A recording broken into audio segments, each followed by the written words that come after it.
Brother, यहाँ पे हमारा माइक खराब हो गया और पब्लिक मीटिंग करना मुश्किल है। जी बिल्कुल ठीक बात है। तो मैंने सोचा कि हम थोड़ा यूपी के बारे में बातचीत कर लें और आप अपना पर्सपेक्टिव हमें बताइए, हम आपको अपना पर्सपेक्टिव बताते हैं, थोड़ी डिस्कशन करते हैं। और ठीक बात है, ठीक बात है। मैं समझता हूँ कि जब माइक खराब हो गया हम दोनों बात करेंगे, वो रिकॉर्ड होकर के जाएगी तो लोग बेहतर और अच्छा समझेंगे और अच्छा रिजल्ट आएगा। और क्योंकि सोशल मीडिया से वेल कनेक्टेड है तो सब लोगों को जानकारी मिल जाएगी कि हम और आप क्या बोल रहे हैं। यूपी जो 80 सीटें दे रहा है, इसमें 79 सीटें समाजवादी पार्टी, कांग्रेस, इंडिया गठबंधन जीत रहा है। एक जो क्यूटो है उसमें हम और आप लड़ाई में हैं। और इस बार क्यूटो नाम कैसे जापान में आई है? ये क्यूटो क्योंकि जो प्रधान सांसद हैं उन्हें सपना दिखाया था काशी के लोगों को कि दुनिया की सबसे बेहतर सिटी बनेगी क्यूटो। तो क्यूटो बनी नहीं बनी काशी के लोग ये तय करेंगे और फिर वोट डालेंगे। तो इस बार मन मर्जी नहीं चलनी है, मन की बात नहीं चलेगी, हमारे आपकी बात और 140 करोड़ लोगों की बात और संविधान की बात होगी।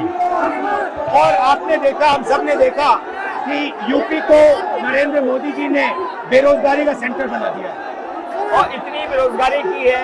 ये जितने बच्चे दिखाई दे रहे हैं ये वो लोग हैं दिखाओ जो अग्निवीर या पेपरनी जिसकी वजह से इन्हें नौकरी नहीं मिली है और ये सब रोजगार नौकरी चाहते हैं। बीजेपी ने जो झूठे सपने दिखाए थे इन्वेस्टमेंट मीट के, जो झूठा सपना दिखाया था डिफेंस एक्सपो का, जो सपने बेचे थे G20 में, लेकिन इन नौजवानों को न नौकरी मिली न रोजगार मिला, आज ये खाली हाथ हैं।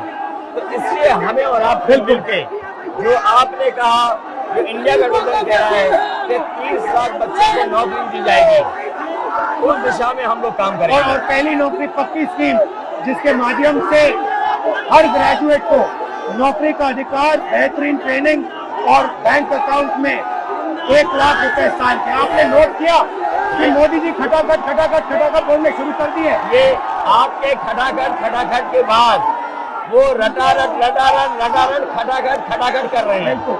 अच्छा आप एक बात बताइए, मुझे क्यूरियोसिटी है, थोड़ा आप अपने पापा के बारे में मुझे बताइए जी। मुलायम सिंह यादव जी के बारे में बताइए, आपने उनसे क्या सीखा? नेताजी और उनके साथ के लोग बिल्कुल जमीनी राजनीति करते रहे।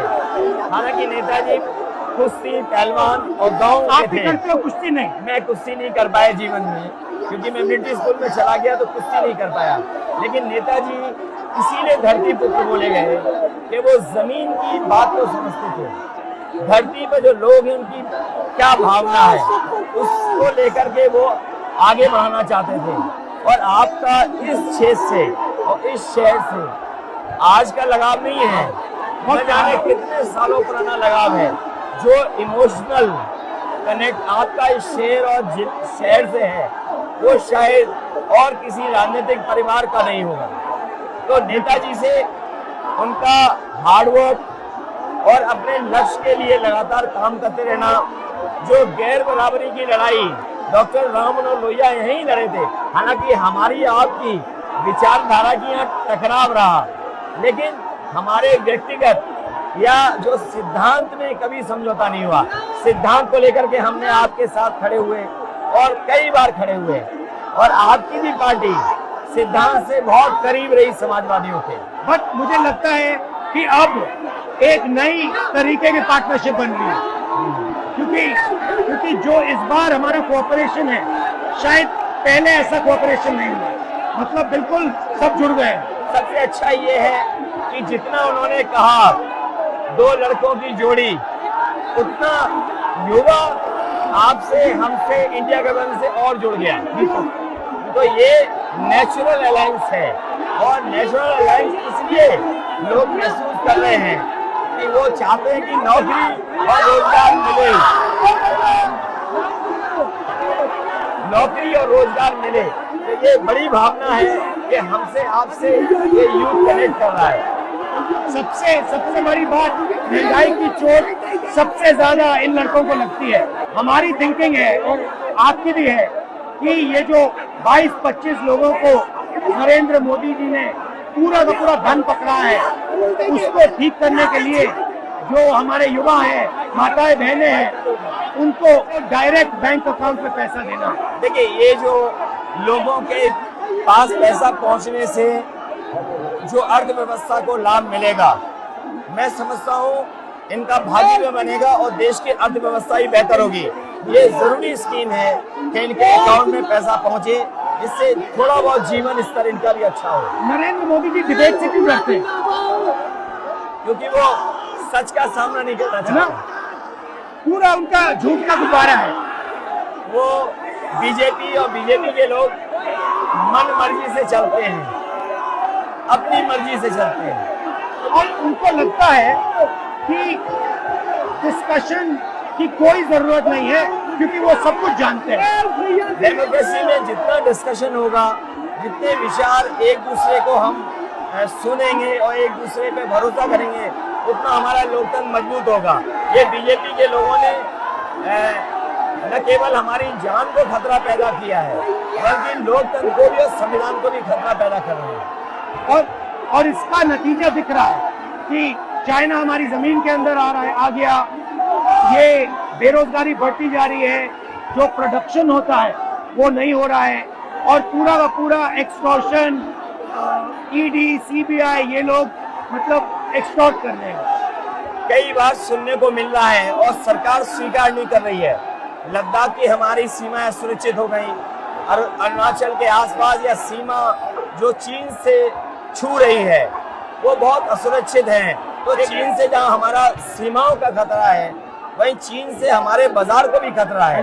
तो कहीं ना कहीं हम लोगों को अपनी मैन्युफैक्चरिंग इकोनॉमी और मैन्युफैक्चरिंग इकोनॉमी को बढ़ावा देना पड़ेगा।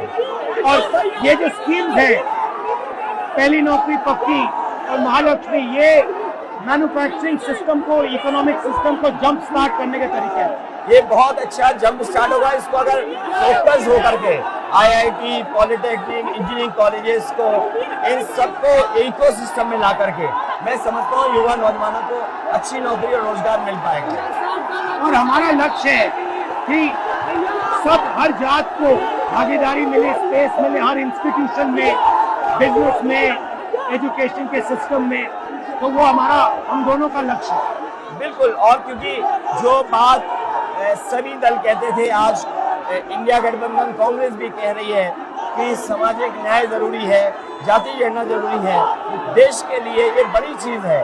जो दुनिया में अमेरिका है, यूरोप है, अपने उन लोगों के लिए जो पीछे छूट जाते हैं, उनके लिए कुछ काम करते हैं। तो हमारा जो देश जाति के आधार पर पिछड़ा है, तो इसको आगे बढ़ाने के लिए ये बड़ी भूमिका होगी इस बार। बहुत अच्छा लगा, अच्छी बहुत मीटिंग अच्छा रहा, बहुत अच्छी मीटिंग है। मुझे लगता है कि ये यूनिक मीटिंग है। क्या